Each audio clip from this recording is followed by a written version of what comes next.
Вы смотрите новости в прямом эфире. В студии Сергей Михедов. Здравствуйте. Коротко о главных темах к этому часу. Дефицит лекарств ощущается в некоторых населенных пунктах Якутии. Каким образом будут восполнять запасы? Расширяя производство, сельхозкооператив «Самартай» открыл первый фирменный магазин в городе Покровске. И масс-рестлинг в массы. Директор Чурапчинского института физкультуры и спорта обсудил с министром спорта России развитие национальных видов.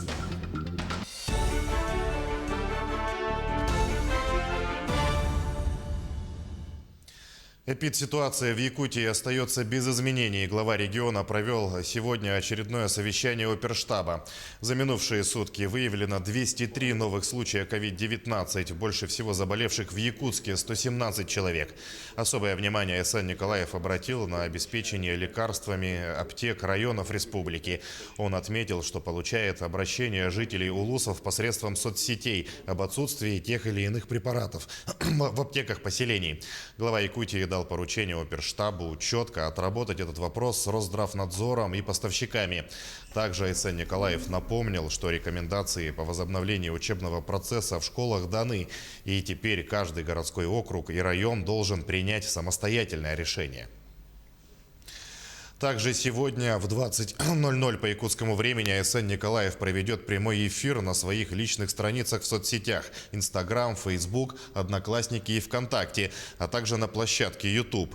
Подписчики могут задать интересующие их вопросы и получить ответы от главы Якутии. Проблема дефицита лекарств возникла в Алекминском районе. Речь идет о ряде противовирусных средств и антибиотиков.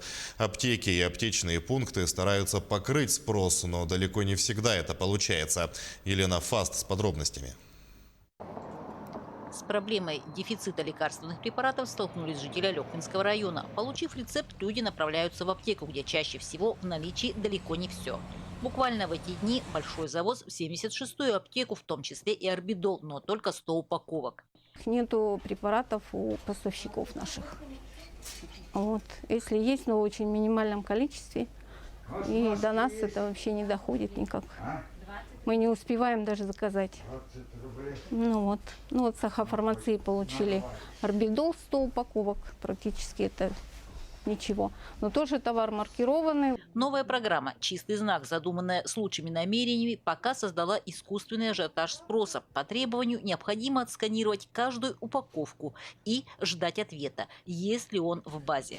Получается, даже при наличии препарата в аптеке выпустить его в продажу можно лишь по подтверждении. Вот приходится ждать, пока это все подтвердится на сайте, пока этот товар появится там.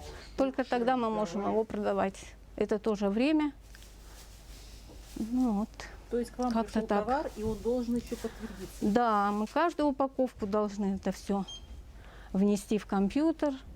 Все, и там кто нам подтверждает-то? Честный знак. Честный знак.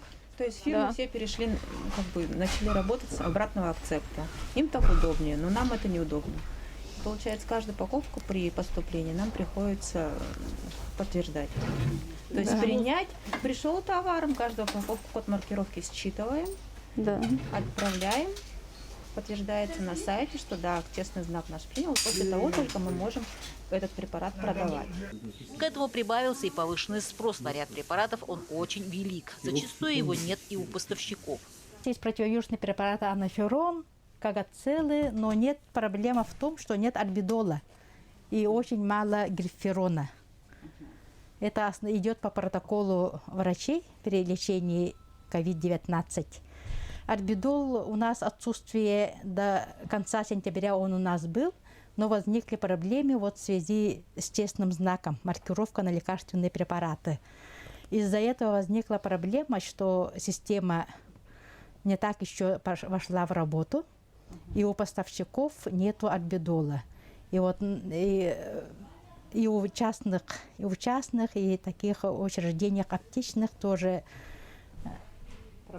проблема с этим знаком. Из-за этого сбой произошел из-за этого.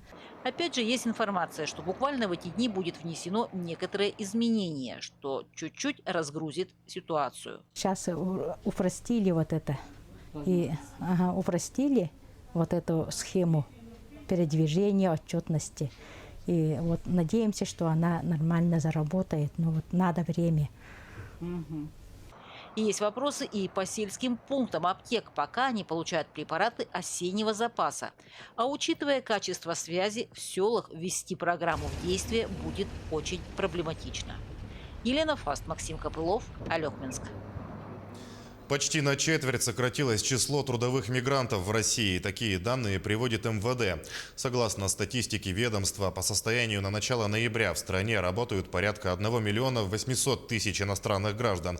В прошлом году в это же время в России трудились 2 миллиона 300 тысяч человек. Больше всего иностранных граждан приезжает на работу на основании визы из Китая, Вьетнама, Турции, Индии и Сербии. Также на 30% в России снизился спрос на продукты для запасов. В октябре россияне стали покупать меньше продуктов карантинного набора. Продажи манки, геркулеса и гречки просели на 28-30%. Рис, макароны, соль россияне тоже покупали реже на 3-5%. Продажи консервов уменьшились на 6%, а тушенки на 2%. Выросли, но незначительно, покупки сахара на 1%. Такую информацию предоставил оператор фискальных данных Taxcom, у которого есть доступ к онлайн-кассам магазинов по всей стране. А сельхозкооператив «Самартай», напротив, открыл свой первый фирменный магазин в городе Покровске. Предприятие специализируется на реализации молочных и мясных продуктов. Продукция «Самартай» представлена не только в магазинах Ангаласского улуса, но и в городе Якутске. Подробнее о новом витке развития кооператива расскажет Виолетта Засимова. Урюн Маркет. Так называется первый фирменный магазин сельхозкооператива «Самартай», производственные объекты которого базируются в заречном селе Титабя. Вся фирменная продукция, представленная в магазине, именно оттуда. Кооператив «Самартай» существует с 1997 года и является одним из самых успешных сельхозпредприятий Улуса. У нас две линейки продукции. Молочная по названием «Урюн», мясная пока реализуется под брендом «Самартай». Сейчас на данный момент у нас в наличии имеется мясная продукция, свежая, натуральная. Это котлеты, тефтели, фрикадельки, пельмени. И с этого года начали выпускать полюбившиеся покупателям пельмени гёдза. Урюн Маркет разместился в самом центре Покровска. Просторное помещение площадью 100 квадратных метров обустроили в виде супермаркета, где покупатели могут самостоятельно подобрать интересующую их продукцию. ООО «Самартай» привлек меня в сентябре месяце, чтобы я распланировала этот магазин. Изначально они выбрали стиль лофт, и с учетом этого мы разместили зону кофейни, зону торговли и зону складирования. В честь открытия в Урюн-маркете организовали акцию. Первый, 10, 20, 30, 40 и 50 покупатель получает сертификаты на сумму 500 рублей на приобретение продуктов питания в магазине. А всем, кто приобрел продукцию на сумму более 2000 рублей, предоставляется скидка 3%. Я, например, сегодня пришел за мясом жеребятины и масло «Самартай». В городе Якутске очень котируется это масло. Самое настоящее масло – это масло «Самартай», я считаю. Как вам понравился магазин? Будете сюда заходить? Да, очень понравился. Оформление, все по-современному. Сами ходим, выбираем. Очень удобно. Помимо акций в день открытия в магазине действует постоянная скидка в размере 3% ветеранам, пенсионерам, инвалидам, многодетным семьям и студентам. Завоз свежей продукции будет осуществляться 3 раза в неделю. В дальнейшем планируется наладить доставку продуктов на дом. Все противоэпидемические требования учтены. В магазине действует масочный режим и нанесена социальная разметка. В следующем году планируется открытие фирменного магазина в столице республики. Виолетта Засимова, Федор Тарасов, Хангаласский улус. В историческом парке «Россия. Моя история» торжественно открыли уникальный арт-объект «Здесь был». Напомним, якутянка Алада Евсеева предложила разработать и установить памятную стелу, которая расскажет о выдающихся людях, посетивших нашу республику. Свою идею она отправила на всероссийский конкурс новых достопримечательностей «Культурный след». В этом году участие в конкурсе приняли более 800 проектов. Жюри из сотен идей выбрало 5 лучших, среди которых арт-объект в Якутске.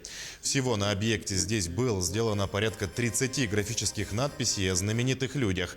Узнать о них можно больше. Для этого достаточно навести смартфон на QR-код. Арт-объект выполнен в виде северного сияния. По мнению санкт-петербургского скульптора Владимира Андреева, таким образом многие известные личности яркой вспышкой осветили своим присутствием Якутию. Говорили о том, что нужно, возможно, какие-то замочки для того, чтобы вот то, что ты здесь был, приносило какое-то счастье, какое-то вот, чтобы отметить это значимое событие. Вот, поэтому пришлось объявить дополнительный конкурс, и на этот конкурс пришла работа Владимира Андреева, петербургского скульптора. И мне кажется, что работа мало того, что привлекает внимание к истории Якутска, истории Восточной Сибири в целом, вообще к тому, кто были эти люди, которые осваивали эти места. Это еще и просто очень хороший, современный, с очень интересным дизайном арт-объект. Этот объект, это его главная цель, чтобы наше подрастающее поколение, вообще все, кто здесь прибывает в нашем музее, здесь находится, у нас такой большой микрорайон растет, школа вот строится здесь, да, чтобы, подходя к этому мемориалу, они задумались об этих людях и задумались о том, какой вклад они могут оставить. Порядка 5800 слушателей прошли курсы дополнительного профобразования в Чорапчинском институте физической культуры и спорта за последние 5 лет. Во время пандемии учебное заведение усиленно работает в этом направлении через дистанционную форму обучения. В этом учебном году главная задача – выполнить госзадание по федеральному проекту «Спорт. Норма жизни». На встрече с министром спорта России Олегом Матыцыным ректор института Иннокентий Готовцев обсудил дальнейшее развитие института, а также национальных видов спорта. Например, масс-рестлинг вошел в реестр Министерства спорта Российской Федерации.